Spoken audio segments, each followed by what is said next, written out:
നമസ്തേ, എല്ലാവർക്കും സ്വാഗതം. ഈ വീഡിയോയിൽ നമ്മൾ ഒരു ഉദാഹരണ ജാതകമാണ് നോക്കാൻ പോകുന്നത്. കഴിഞ്ഞ വീഡിയോയിൽ നമ്മൾ പറഞ്ഞത് ഓരോ ഗ്രഹങ്ങൾക്കും പാപത്വം വരിക അല്ലെങ്കിൽ നാശമായി പോവുക, കെട്ടുപോവുക എന്ന് പറയുന്നത് ഗ്രഹം ഫലം തരാൻ ഫലദാനശേഷി ഇല്ലാതെ നിൽക്കുന്ന അവസ്ഥയാണ് കെട്ടുപോവുക എന്ന് പറയുന്നത്. അപ്പോൾ അതിൽ നമ്മൾ ഓരോ ഗ്രഹത്തിനും ഓരോന്ന് കെട്ടുപോയി കഴിഞ്ഞാൽ കാരകത്വമാണ് പ്രധാനമായിട്ടും കെട്ടുപോകുക എന്ന് പറഞ്ഞു. ആധിപത്യം പ്ലസ് കാരകത്വം. പെട്ടെന്ന് നമുക്കറിയാൻ വേണ്ടി കാരകത്വത്തെ നോക്കിയാൽ മതി. ബുധൻ കെട്ടാൽ വിദ്യ കെട്ടുപോകും, ഗുരു കെട്ടാൽ ധനം കെട്ടുപോകാം. പക്ഷേ ത്രികോണമാണ് അതിൽ. അതായത് ജ്യോതിഷത്തിൽ ഈ പറഞ്ഞ പോലെ ഒരു വൃത്തത്തിൻ്റെ ഉള്ളിൽ ഒരു ചതുരം, അതിൻ്റെ ഉള്ളിലൊരു ത്രികോണം എന്ന രീതിയിലാണ് ജ്യോതിഷം ബന്ധിപ്പിച്ചിരിക്കുന്നത്. അതുകൊണ്ട് തന്നെ ഈ ത്രികോണ സ്ഥിതിയാണ് ഒരു കാര്യം നോക്കുമ്പോൾ നമ്മൾ പ്രത്യേകിച്ച് നോക്കേണ്ടത്. ഒരു ഭാവം, ഭാവാധിപൻ, ഭാവകാരകൻ. അപ്പോൾ കാരകൻ കെട്ടുപോയാൽ തന്നെ ഒരു പെട്ടെന്ന് പ്രതിഫലനം ഉണ്ടാകും. അപ്പോൾ ബുധൻ കെട്ടു, 4-ാം ഭാവവും കെട്ടു, 4-ാം ഭാവാധിപൻ മറഞ്ഞും പോയി എങ്കിൽ വിദ്യയ്ക്ക് തടസ്സം വരും. അപ്പോൾ അങ്ങനെ ഒരു ഉദാഹരണ ജാതകം, അതായത് ബുധൻ കെട്ടു. പെട്ടെന്ന് നോക്കിയാൽ നമുക്ക് ബുധൻ കെട്ടിട്ടുണ്ടോയെന്നും മനസ്സിലാവില്ല. പെട്ടെന്ന് നോക്കുമ്പോൾ ഉച്ചനായ ബുധൻ, ഈ ജാതകം കാണാൻ നമുക്ക് ഇവിടെ കന്നി ലഗ്നമാണ്. കന്നി ലഗ്നത്തിൽ ബുധൻ ഉച്ചത്തിൽ, ലഗ്നത്തിൽ തന്നെ ദിഗ്ബലത്തോടു കൂടി ഉച്ചത്തിൽ നിൽക്കുന്നുണ്ട്. അതിൻ്റെ കൂടെ സൂര്യനും ശുക്രനും ഉണ്ട്. 2-ാം ഭാവത്തിൽ ചൊവ്വ, രാഹു. 3-ാം ഭാവത്തിലെ ഗുരു. 4-ില്ല 5-ില്ല 6-ിലെ കുംഭത്തിലെ ശനി. 7-ില്ല 8-ലെ കേതു. 9-ില്ല 10-ില്ല 11-ലെ ചന്ദ്രൻ. ഇങ്ങനെയാണ് ഗ്രഹസ്ഥിതി. ഇത് നമുക്ക് കാണാം, അത് സ്ക്രീനിൽ കാണാം. ഈ ഗ്രഹസ്ഥിതിയിൽ 4-ാം ഭാവം അല്ലെങ്കിൽ ലഗ്നം പ്രത്യേകം ശ്രദ്ധിച്ചു കഴിഞ്ഞാൽ 4-ാം ഭാവാധിപൻ ഗുരുവാണ്. ഗുരുവിന് ശനിയുടെ ദൃഷ്ടി, 10-ാം ദൃഷ്ടി വരും എന്നുള്ളത് ഒരു കാര്യം. 2, 4-ാം ഭാവാധിപനും 7-ാം ഭാവാധിപനുമായ ഗുരു 7-ലേക്ക് നോക്കി 4-ാം ഭാവത്തിൻ്റെ 12-ാം ഭാവത്തിൽ, അതാണ് ഭാവദ്ഭാവകം പറയുമ്പോൾ എപ്പോഴും 6, 8, 12 ഭാവങ്ങളിലും മറഞ്ഞാൽ ഭാവബലം തരാൻ ശേഷി കുറയും. അപ്പോൾ 4-ാം ഭാവത്തിൻ്റെ ഫലം തരാൻ കഴിയാത്ത രീതിയിൽ 3-ൽ ഗുരു നിന്നു. 4-ൻ്റെ 12ആണ് 3-ാം ഭാവം. അവിടെ എങ്ങനെ ആ ഗുരു എങ്ങനെ നിന്നു? ശനി ദൃഷ്ടി വാങ്ങിച്ചു നിന്നു. അപ്പോൾ 4-ാം ഭാവം ഭാവാധിപൻ കെട്ടുപോയി, ഭാവാധിപന് ഫലദാനശേഷി ഇല്ലാതെ പോയി. പിന്നെ കാരകൻ നോക്കുക. 4-ാം ഭാവകാരകൻ ബുധൻ ശുക്രയോഗത്തോട്, നീചശുക്രനാണെങ്കിലും അവിടെ ശുക്രന് നീചഭംഗം എന്ന് പറയാം. പക്ഷേ നീചഭംഗം കിട്ടാതെ പോകാൻ ഒരു കാരണം സൂര്യനുമായി മൗഢ്യം ചെയ്തിട്ട് ശുക്രൻ നിൽക്കും. കൂടെ ബുധൻ നിൽക്കും. ബുധൻ കന്നിയിലാണ്, ഉച്ച ബുധനാണ്. അപ്പോൾ വിദ്യ കിട്ടണം. നമ്മൾ ആദ്യം നോക്കുക, ഉച്ച ബുധനാണല്ലോ, വിദ്യ എങ്ങനെയാണ് തടഞ്ഞു പോകുന്നത്? ഈ ജാതകം എനിക്ക് കിട്ടിയപ്പോഴും എനിക്ക് ആദ്യത്തെ പ്രശ്നം അതായിരുന്നു. ഉച്ചബുധനാണ്. പെട്ടെന്ന് നമുക്ക് നോക്കിയാൽ തോന്നില്ല ഉച്ചബുധനാണ്.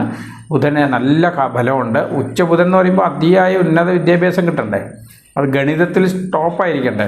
കന്നിയിൽ ബുധൻ വന്നു കഴിഞ്ഞാൽ തന്നെ CA, ചാർട്ടേഡ് അക്കൗണ്ടൻറ്റ്, ഗണിതം, ഇങ്ങനെയാണ്. ബുധൻ ബന്ധം വന്നാൽ നീച ബുധൻ കന്നിയിൽ നോക്കിയാൽ പോലും വേറെ ഒന്നുമില്ലെങ്കിൽ ബുധൻ്റെ കന്നിയിലേക്കുള്ള ദൃഷ്ടി മതി എന്ത് സംഭവിക്കാൻ? ഗണിതം വരാൻ, അക്കൗണ്ട്സ്, ഗണിതം കാര്യങ്ങളൊക്കെ വരാൻ വേണ്ടിയിട്ട് കന്നിയിൽ ബുധൻ വളരെ ശോഭിക്കും. പക്ഷേ നമ്മൾ നോക്കുമ്പോൾ 2-ൽ രാഹു, ചൊവ്വ നിൽക്കുന്നുണ്ട് തുലാത്തിൽ. ഈ രാഹു എന്താണ് പ്രത്യേകത എന്ന് പറഞ്ഞാൽ, രാഹു വെറും 4 ഡിഗ്രിയാണ്, ബുധൻ 26.5 ഡിഗ്രിയിലാണ്. അതായത് ബുധനും രാഹുവും തമ്മിൽ 7 ഡിഗ്രി 7.5 ഡിഗ്രി ഗ്യാപ്പുള്ളൂ.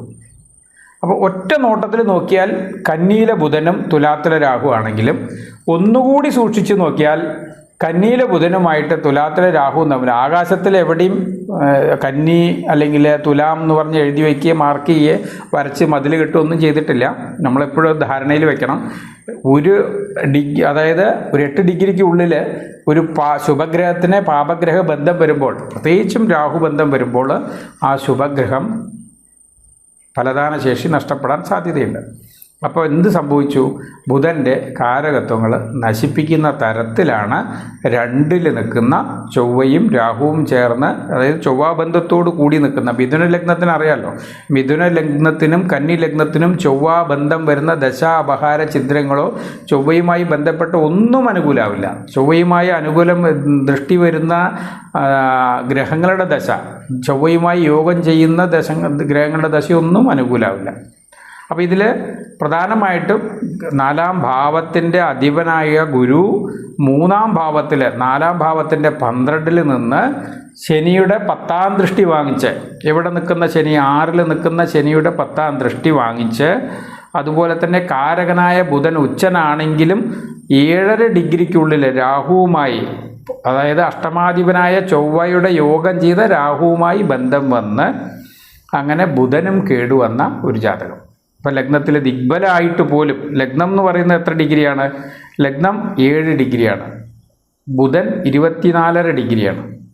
ഒരുപാട് ദൂരം വന്നു. ഇപ്പോൾ ലഗ്നത്തിലെ ഫലദാനശേഷി വളരെ, ലഗ്നാധിപനാണ്, പക്ഷേ രാഹു ബന്ധം വരുന്നതുകൊണ്ട് ബുധൻ പൊതുവെ പാപബന്ധം വരുന്നത് ബുധന് പാപത്വമാണ്. സൂര്യൻ പോലും ബന്ധം വന്നു കഴിഞ്ഞാൽ ബുധൻ്റെ തെളിച്ചം പോകും. സൂര്യനുമായിട്ട് 8 ഡിഗ്രിക്കുള്ളിലോ അല്ലെങ്കിൽ മൗഢ്യമൊക്കെ വരുന്നത് തെളിച്ചം പോകും. പക്ഷേ വിദ്യ മിക്കവാറും മൗഢ്യം അത്ര വലിയ കാര്യമായിട്ട് ബാധിക്കലില്ല. പക്ഷേ തെളിച്ചത്തിന് കുറവ് വരും. ശുദ്ധ വിദ്യയ്ക്ക് അല്ലെങ്കിൽ ശുദ്ധമായ അവസ്ഥയ്ക്ക് കുറവ് വരലുണ്ട്. അപ്പോൾ ബുധന് പാപത്വം വരാനേ പാടില്ല, രാഹുബന്ധം ഒട്ടും വരാൻ പാടില്ല. അപ്പോൾ രാഹു എങ്ങനെ സഞ്ചരിക്കുക? രാഹു തുലാം രാശിയിൽ നിന്ന് കഴിഞ്ഞാൽ കന്നിയിലേക്ക് സഞ്ചരിക്കുകയും കന്നിയിൽ നിൽക്കുന്ന ബുധൻ തുലാത്തിലേക്ക് സഞ്ചരിക്കുകയും, അതായത് ഇതാണ് ഇമ്പോർട്ടൻ്റ്, രാഹുവിൽ നിന്ന് ദൂരം, അതായത് ഇപ്പോൾ തുലാ രാശിയിൽ ഈ 7 ഡിഗ്രി, അതായത് രാഹു 4 ഡിഗ്രി ആണെങ്കിൽ 12 ഡിഗ്രിയിൽ നിൽക്കുന്ന ബുധനാണെങ്കിൽ അത്ര ദോഷം വരില്ല. തുലാത്തിലെ 12 ഡിഗ്രിയിലുള്ള ബുധനാണെങ്കിൽ ശരിക്കും പറഞ്ഞു കഴിഞ്ഞാൽ കന്നിയിൽ 26 ഡിഗ്രിയിൽ നിൽക്കുന്ന ബുധനേക്കാൾ ഫലം കൂടുതൽ തരും.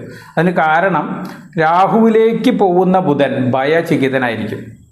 രാഹുവിലേക്ക് പോകുന്ന എല്ലാ ഗ്രഹങ്ങളും, രാഹു റിവേഴ്സ് ഓർബിറ്റാണ്, അതായത് വക്രചലനം നടത്തുന്ന ഗ്രഹമാണ് രാഹുകേതുക്കൾ.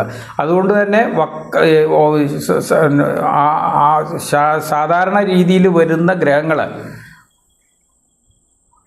സാധാരണ ഗതിയിൽ വരുന്ന ഗ്രഹങ്ങൾ വക്രഗതിയിൽ വരുന്ന ഗ്രഹങ്ങളുമായിട്ട് ഒരു അതായത് ഒരു ക്രോസിങ് വരും. ആ ക്രോസിങ് വളരെ റിസ്ക്കാണ്.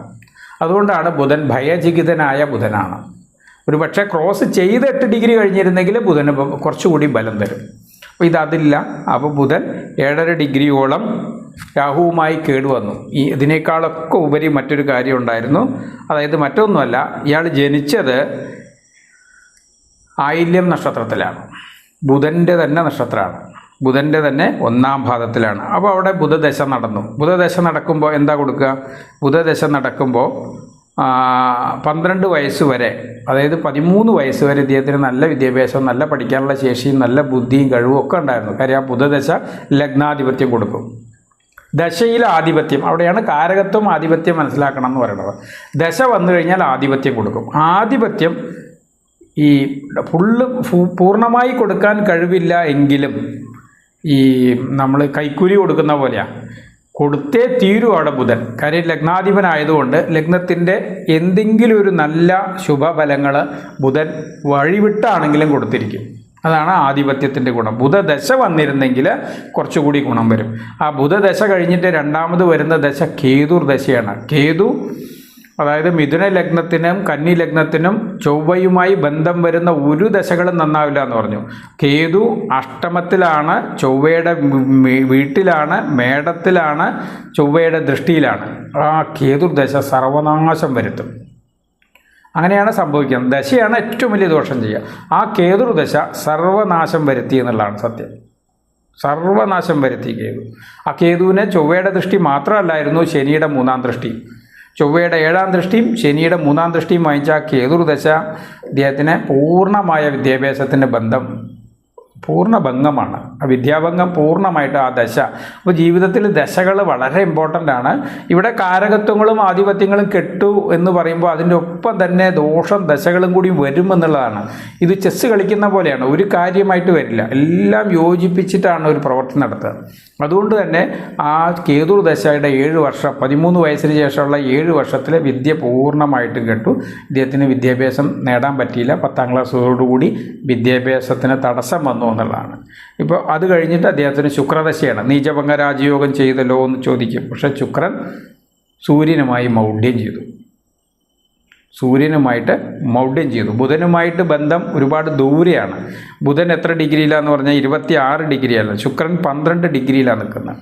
അത് സൂര്യൻ വന്നിട്ട് 3 ഡിഗ്രിയാണ്. സൂര്യനുമായിട്ട് പൂർണ്ണമായും മൗഢ്യം ചെയ്യുന്നതുകൊണ്ട് ശുക്രൻ്റെ ഫലദാനശേഷി നീചഭംഗം ഒരു പൊടിക്ക് കിട്ടിയാലും 12ഉം 10ഉം 22 14 ഡിഗ്രി ദൂരമുണ്ട് ബുധനുമായിട്ട്. അതും ഫലദാനശേഷി കഴിവില്ലാത്തൊരു ബുധനാണ്. ആ ശുക്രൻ്റെ ചെറിയൊരു ഫലദാനശേഷിയാണ് ബുധദശയിൽ ബുധന് ഗുണം ചെയ്തത്. കാര്യം രാഹുബന്ധം വന്നാലും ശുക്രൻ്റെ ഒരു ഭാഗത്തു നിന്ന് ഒരു 14 ഡിഗ്രിയിൽ നിന്ന് ശുക്രൻ്റെ ഒരു ബന്ധം വരുന്നതുകൊണ്ട് ചെറിയൊരു ശുഭത്വം ബുധന് കിട്ടിയതാണ് ബുധദശ ഗുണം ചെയ്തത്. ശുക്രദശ അത് ഗുണം ചെയ്യില്ല, കാര്യം മൗഢ്യം ചെയ്തു. അതുമാത്രമല്ല, ശുക്രൻ്റെ വീട്ടിൽ ചൊവ്വയും രാഹുവും നിന്നു. ശുക്രൻ്റെ 2ാം ഭാവത്തിന്, അതായത് വാക്ക്, ധനം, കുടുംബം, നല്ല കമ്മ്യൂണിക്കേഷൻ ഉണ്ടാവില്ല, നല്ല കുടുംബ സംവിധാനം വരില്ല, ധനത്തിൽ ബുദ്ധിമുട്ട് വരും. കാര്യം 2ാം ഭാവത്തിന് നല്ല കേട് വന്നു. അപ്പോൾ അതുപോലെ 5ാം ഭാവത്തിലേക്ക് ചൊവ്വ നോക്കും. അപ്പോൾ ഇങ്ങനെ കുറച്ച് കുഴപ്പങ്ങളായിട്ടുള്ള ഒരു ജാതകമാണ് ഇന്ന് നമ്മൾ എടുത്തത്. ഉച്ചബുധനാണ്. നമ്മൾ പെട്ടെന്ന് നോക്കുമ്പോൾ ഈ ജാതകം മനസ്സിലാവും ഉച്ചബുധനാണ്. അപ്പോൾ തെറ്റിദ്ധരിക്കപ്പെടാം. ഡിഗ്രിയുടെ പ്രാധാന്യം ഇവിടെയാണ് നമ്മൾ മനസ്സിലാക്കേണ്ടത്. ഗ്രഹം നിൽക്കുന്നത് എത്ര ഡിഗ്രിയിൽ, ഏത് റൂമിലാണ്, അതായത് ഒരു വീട് ആണ് കന്നി എന്ന് പറയുന്നത്, ഒരു വീടാണെന്ന് കൂട്ടിയാൽ അതിൽ ഏത് റൂമിലാണ്. ഇപ്പം ദ്രേക്കാണ് എടുത്താൽ 3 റൂമാണ് കണക്കാക്കുക. 10 ഡിഗ്രി വരെ ഒരു റൂം, അടുത്ത 20 ഡിഗ്രി വരെ മറ്റൊരു റൂം, 30 ഡിഗ്രി വരെ മറ്റൊരു റൂം എന്ന് വയ്ക്കുക. ഈ ഒരു ദ്രേക്കാണ കണക്കിൽ നോക്കിയാൽ ഏത് റൂമിലാണ് ഗ്രഹം നിൽക്കുന്നത്, മറ്റേ റൂമും ഈ റൂമും തമ്മിലുള്ള ഗ്യാപ്പ് എത്രയാണ്. അതായത് ഇത് സത്യത്തിൽ വളരെ അടുത്ത് 8 ഡിഗ്രിക്കുള്ളിൽ വന്നു കഴിഞ്ഞാൽ ഒരു റൂമിൽ നിൽക്കുന്ന പോലെയാണ്. അപ്പോൾ ഒരു പാപഗ്രഹം ഈ ഒരു ശുഭഗ്രഹം എത്ര ഉച്ചനാണെങ്കിൽ പോലും ഒരു ശുഭഗ്രഹവുമായിട്ട് ബന്ധം വന്നു കഴിഞ്ഞാൽ പാപഗ്രഹം ശുഭഗ്രഹത്തിനെ നാശമാക്കും. പാപഗ്രഹത്തിൻ്റെ എല്ലാ മൂർധന്യാവസ്ഥ. അതേസമയം രാഹുർദശ വന്നാൽ, പക്ഷെ ഇവിടെ രാഹുർദശയും ഗുണം ചെയ്യില്ല. കാര്യം ചൊവ്വാബന്ധം വേറെയും കിടക്കുകയാണ്. അപ്പോൾ ചൊവ്വാബന്ധം കിടക്കുന്നതുകൊണ്ട് രാഹുർദശയും ഗുണം ചെയ്യില്ല. ദശകളും വളരെ പ്രധാനമാണ്. ആ കേതുർദശ വന്നില്ലായിരുന്നെങ്കിൽ കുറച്ചുകൂടി വിദ്യാഭ്യാസം കിട്ടും. കേതുർദശ നല്ല തടസ്സമായി.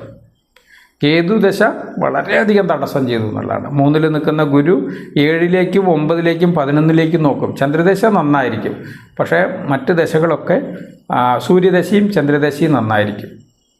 ശുക്രൻ മൗഢ്യം ചെയ്തുകൊണ്ട് ശുക്രദശയും അതുപോലെ കേതുർദശയും വളരെയധികം ദോഷം ചെയ്തു.